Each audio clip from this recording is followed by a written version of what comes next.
Hey guys, Nathan here with the Tech Series Podcast. For as long as I can remember, I've always wanted to start my own podcast, but I could never figure out a way to do it.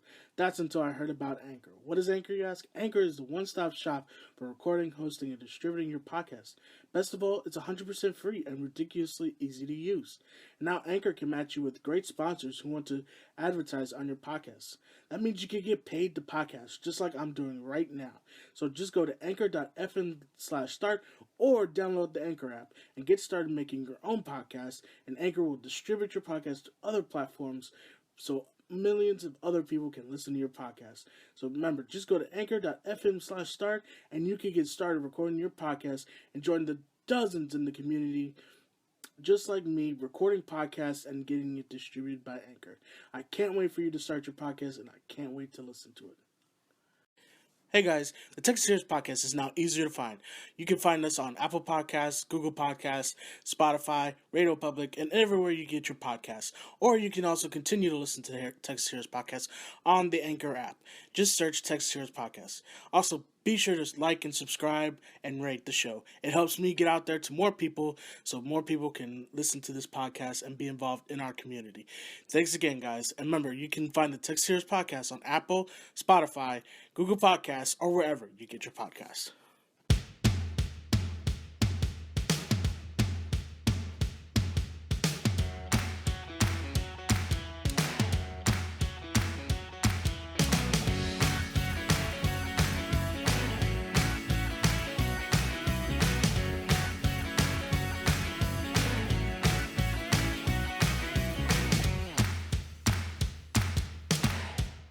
Hey everybody, welcome back to an all-new episode of the Texas Series Podcast here on Anchor and Apple Podcasts or wherever you're listening to this podcast. Thank you so much for listening to this episode, guys. I'm just glad to be back here recording another new episode for you guys.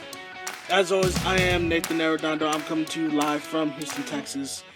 And what a week, what a bunch of weekend news we've had this past couple of days, guys. It's been one tumultuous news after another, and let's just get right into it. So last week, I'm pretty sure a lot of you already know and you've heard of it. Sony and Marvel have reached a new agreement on the issue of Spider-Man, and they've agreed to a new deal. It's not as big as movie-wise as it was the first time around.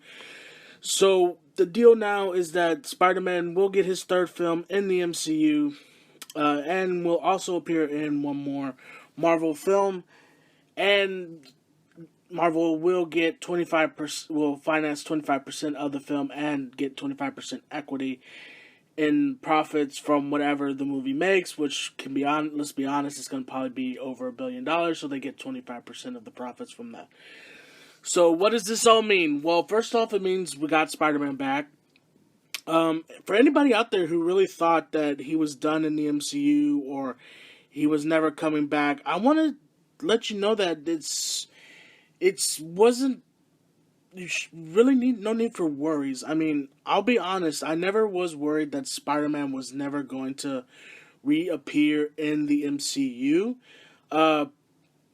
I always knew that he would be back. I knew that they would ash out a deal. I just knew cooler heads would prevail. We would get a deal done.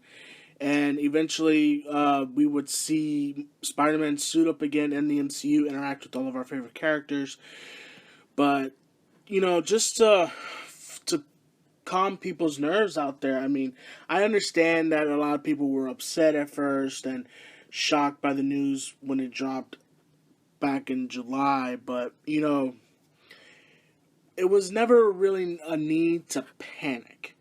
It's just, at the end of the day, Sony knew what they had, and Marvel, the MCU, Kevin Feige, they were fine on their own. They profit well, and, this would have hurt Sony much more because, if the film they made was not a success, people would blame them for leaving Marvel and, just ending that deal, and it just changes the thought process. So I'm just glad that cooler heads prevailed. We're getting Spider-Man back in the MCU. He will appear in his third film because honestly, the last film, Far From Home, the mid-credit scene left just such a big cliffhanger that, I mean, it was gonna bother a lot of people, including me, that never got resolved. So I'm so glad Spider-Man's back. The new film has been dated. I believe it's for July of 2021. That's when the third Spider-Man film will come out, which is in about less than a year and a half now, because next 2020 is just a few months away from us. So that just tells me they're gearing up and getting ready for this new film, and they're gonna probably start shooting sometime next year, and we'll get our new Spider-Man film in the following year in 2021. And then, of course, that leaves the one mystery MCU film that he's supposed to appear in as part of this deal.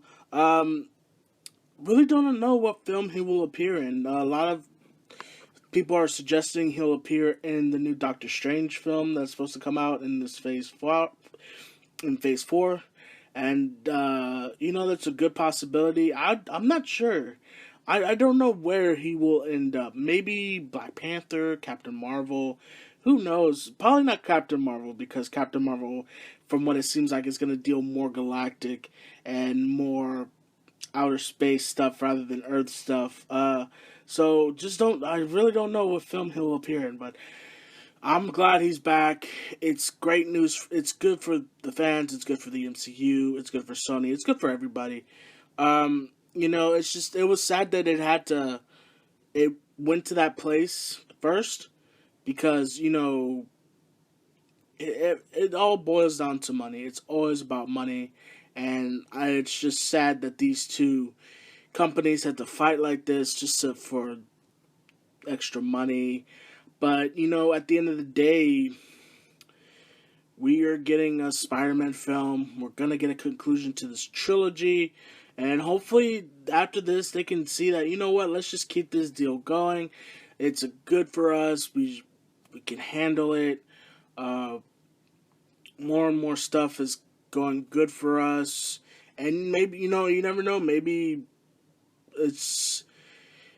they also hashed out a deal to where he can appear in their Sony films and like cameos and stuff. So we don't know the full details of this deal that had happened, but at the end of the day, I am just glad that it's done. I'm glad that Spider-Man will be appearing in one more MCU film, in his own MCU film, and another MCU film, and hopefully he'll appear in a lot more. We just don't know yet, so we just gotta see how these films turn out, and hopefully they give us good story, good character beats, and it's just all around a good time. But other than that, I mean, it's just curious that it had to come down to that. I honestly feel like they could have done it a lot better way. They could have hashed out this deal quietly. If things got that bad, I'm with a lot of people saying that somebody possibly leaked the details of the negotiations out, to probably play sides, put fans or the people against one another, against these companies. And, to me, that's just a childish way of trying to get your way and trying to leverage another company. And, if it was Sony, I mean, trying to leverage Disney and Marvel is just not a good idea. I mean, they're fine on their own. They honestly do not need that stuff. So it's crazy to think that way. And, I don't know, guys. It's crazy, crazy, crazy to believe that it went down like this. But, yeah, so Spider-Man's back in the MCU. I can't wait to see what this third film is going to be about. I mean, if you've seen Far From Home, you are as amped and curious as I am of what's going to happen next. So let's just see what's going to happen. And, Tom Holland right now, he's my favorite live-action Spider-Man. Out of the three actors who have portrayed Spider-Man on live-action on film, Tom Holland, to me, is the best. I believe he is the best iteration of both Spider-Man and Peter Parker. He gets the sarcasm. He gets the innocent, nerdy teenage kid trying to be the cool superhero. His quips are good, and it's just a nice change of pace to what we've had before, because we all know that Tobey Maguire was a good Spider-Man. Andrew Garfield was.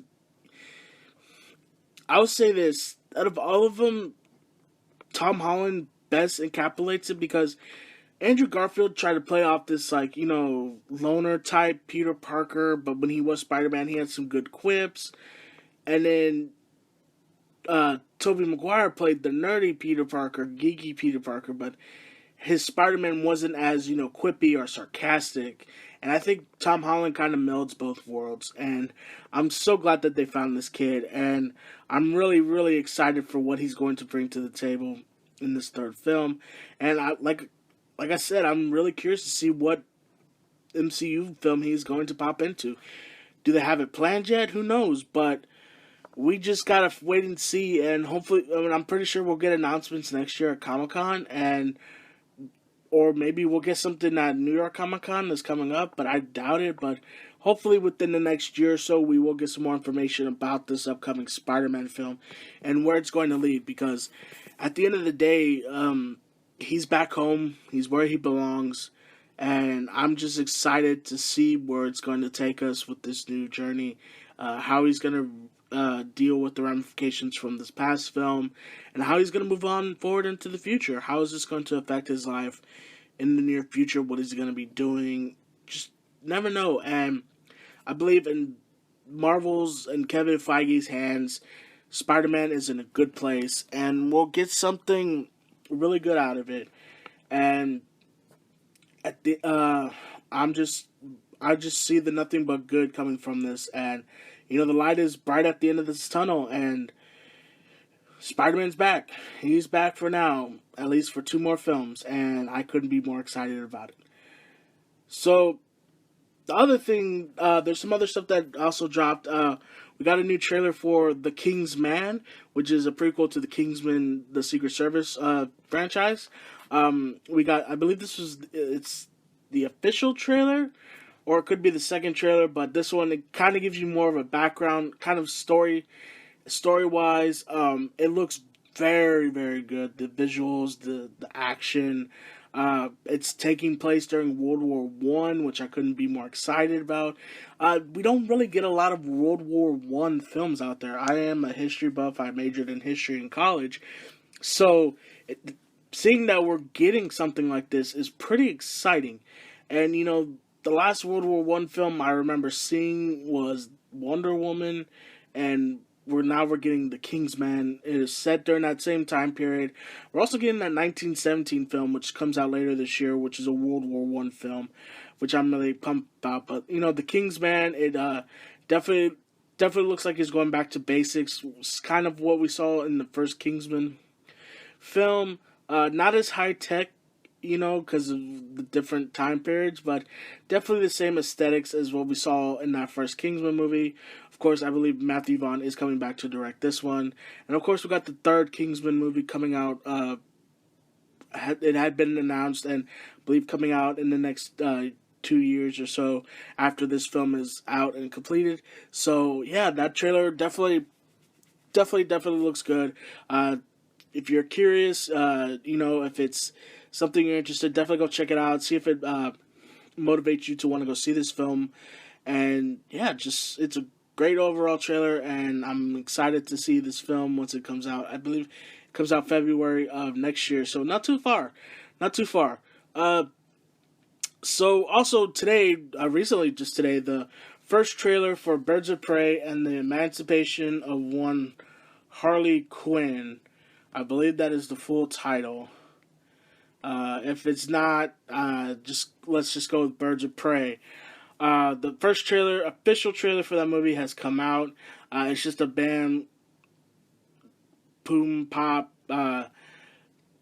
spectacle trailer. Doesn't really give us much of the story, but it does showcase the characters. It definitely, of course, it showcases Harley Quinn, because Margot Robbie is backing this film. She definitely wanted to do this. She loves playing the character of Harley Quinn, and I could not be more excited for this film. I believe DC has gone in the right direction since the whole Batman v Superman and Justice League incidents that happened a few years ago. I thought Aquaman was a great film. Shazam was definitely a great film. and this looks very interesting. We got Harley Quinn in it. You got the Huntress, Black Canary, uh, Renee Montoya. So we got a lot of good characters, and it just definitely feels it feels like it's coming from that same DC universe that we've gotten in the films. It's definitely got that same aesthetic, but the tone could be a little different, and it was an interesting trailer. I will say that for the most part. I'm not really sure. I'm definitely probably gonna go check this film out. But for the most part, I thought it was a decent trailer. It showcases a lot. We don't really, like I said, we don't really get too much story, and it's more of a spectacle trailer than anything. But yeah, it looks very interesting, and who knows? It could be a great film. It could not be, but with the way DC has been going these past couple months, I feel like it's a great time to be a fan of DC and a fan of comic book movies in general. I mean, we're not getting too many more comic book movies this year, I believe. Joker, which comes out this weekend, is the last comic book film of the year. Do not quote me on that, but I believe it's the last one of the year. So we got some time before we get another comic book film out there. And, just got to enjoy them while they're still out here and while they're still making them, guys. I mean, we as comic book movie fans in general, or, if you're hardcore, casual, or you just love these movies, we got to support these movies no matter what. The more we support them, the more they'll keep making them, the more they'll put more effort into them. If we stop supporting these films, then the genre will die out. But hopefully, we'll keep these films going. I see a bright future for comic book films. I don't see it dying out anytime soon. So yeah, definitely go check out the new Birds of Prey trailer. It's very interesting, very spectacle, and maybe it'll increase or decrease your curiosity for the film. I'm not sure. So yeah, definitely go check it out, and just make your own opinion about it. See what you're gonna do. See about it. Whether you're gonna see it or not. I don't remember when this film is gonna come out. I want to say it's next year. I don't believe it's coming out this year because, as far as I can remember, I think Joker is the last comic book film to come out that will come out this year. And yeah, it's coming out next year, February of 2020. So, we got some time before we get another comic book film. So, definitely give it a look. See if it's interests you at all. And, create your own opinion about it, guys. That's all I can say. That's all I can say about that. And moving on, so we got just a little... also, a little other news in the comic book type world. For all you Power Ranger fans out there who are listening right now, there's a new graphic novel coming out.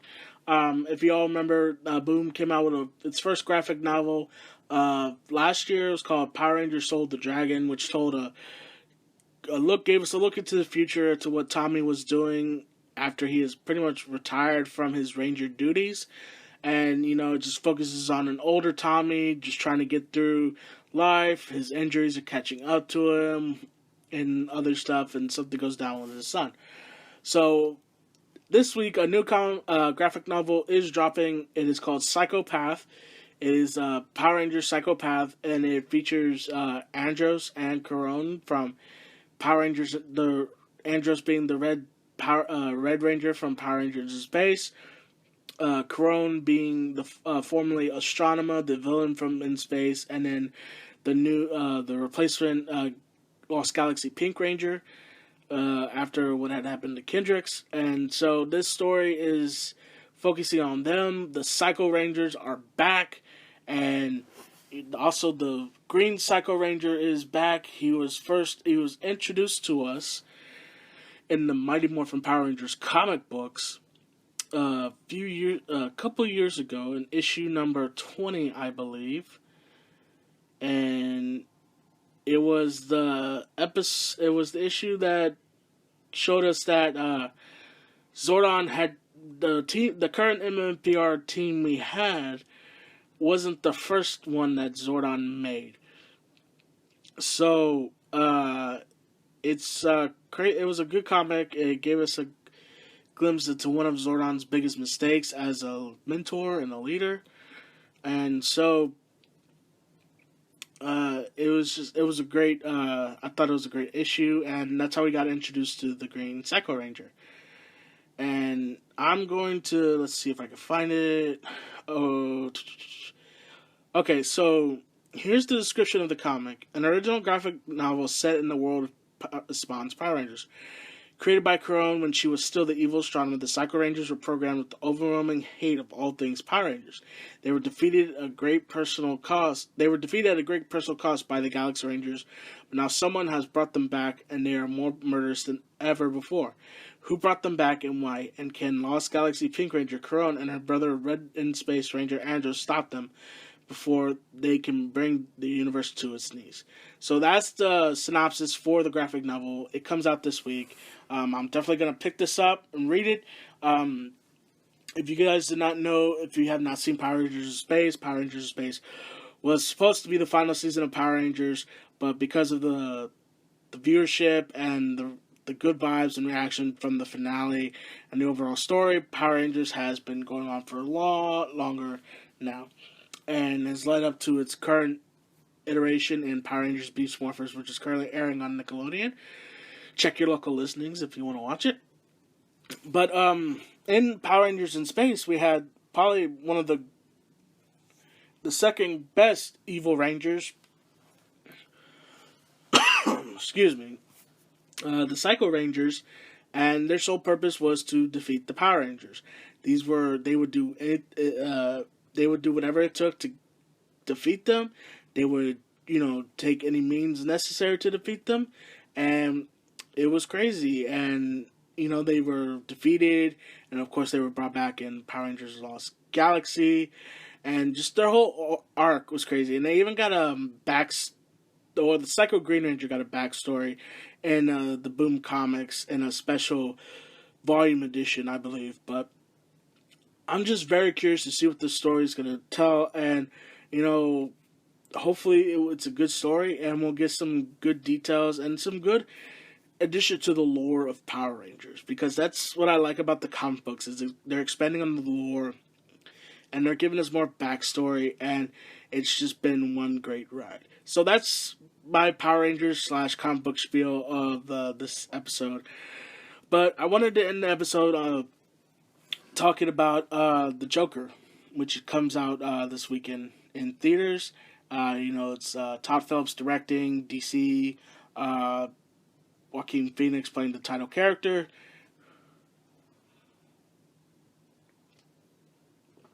So, reactions to this film have been positive. People are very excited to see this film. It's getting a lot of good buzz, but when there's this good buzz, there's always something out there that's gonna drag it down. And I wouldn't say drag it down, just put a damper on things. And of course, what gets brought up is the incident in Aurora, Colorado back in 2008 when The Dark Knight came out.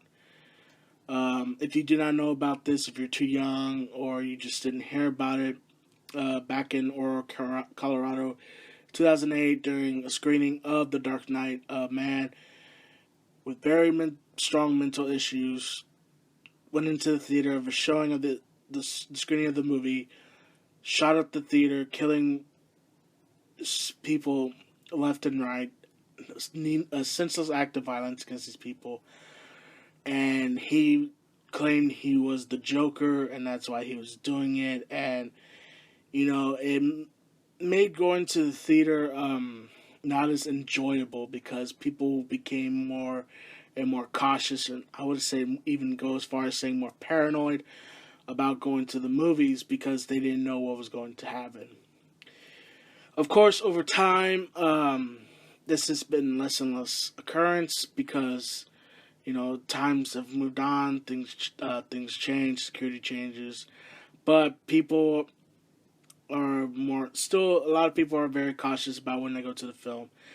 And some people and out there in the world, I'm not gonna criticize, point fingers, but they know who they are claiming that this film is going to create more violence. It's going to inspire other people to do what happened in Aurora, Colorado. And I honestly will say that is a load of bullshit. Sorry for the language. But, the person who committed that senseless act was mentally unstable. He was crazy and, did something. He claimed to do something because he said he was that. And, a movie did not make him do this. It's the same argument as with video games making people violent. It is just an old 90s excuse to explain why people are doing violent acts. I'll be honest, guys, I play a lot of violent video games. My brother had played a lot of violent video games. We have never bought guns and decided to shoot people. I've played Call of Duty, I've played Halo, I've played a whole bunch of violent video games, and it has never once made me want to go commit a violent act against anybody. I've seen violent movies. I've seen The Dark Knight. I've seen Saving Private. I've seen so many violent movies, but none of them have made me go out there and want to hurt people. If you see if these people who commit this stuff and people want to blame video games, movies, TV shows, need to find a better excuse. It is an old, irritating excuse that science and research has proven that it does not exist. Scientists, researchers have all came out and said being exposed to violent video games and violent TV shows and violent movies will not make a person go out and commit a heinous act. If that was the case, then so many people in the world would be shooting up people, and that is just not the case. It is an old, hypocritical, lame excuse to put down video games, movies, and television and deter the issue towards that instead of looking at what the real issues of people's mental states and the people not getting the help that they need so that we can avoid situations that happen in Aurora, Colorado. And, I'll just say this, but I don't want to go in any further because it is just a subject that I hate getting into, but I felt I needed to talk about it. So I'll just say this. If you are going to see The Joker and you hear about this, still go see the movie. But like the theater always says, be mindful of your surroundings, keep an eye on all the exits and the ones closest to you, and just be cautious. Movie theaters are still a safe place for people to go and enjoy entertainment. And why these people think that scaring people from going to see movies is good for people is beyond me. But anyways, that's all I have to say on that, guys. I don't want to get into it anymore. It's just a tough subject, but I felt it needed to be talked about. So, thanks again. Thanks, guys. Thank you so much for listening to this episode of the Tech Series Podcast. I really appreciate it. Please like, subscribe, wherever you're listening to this, whether it's on the Anchor app, Apple Podcasts, Google Podcasts, Spotify, or wherever you listen to your podcast. Please like, subscribe, share this episode, and let your friends know about it. And yeah, just thank you so much for listening. And I hope you guys all have a wonderful rest of the week. I hope you have a great weekend. Stay safe out there. Go hug somebody. Go laugh. Go do something fun with your friends or family. And just enjoy your life, guys. Thanks again for listening, guys. As always, I am Nathan Arredondo on the Tech Series Podcast here on Anchor. Thank you so much for listening. Have a great week. And remember, anyone can be a hero. Thanks, guys.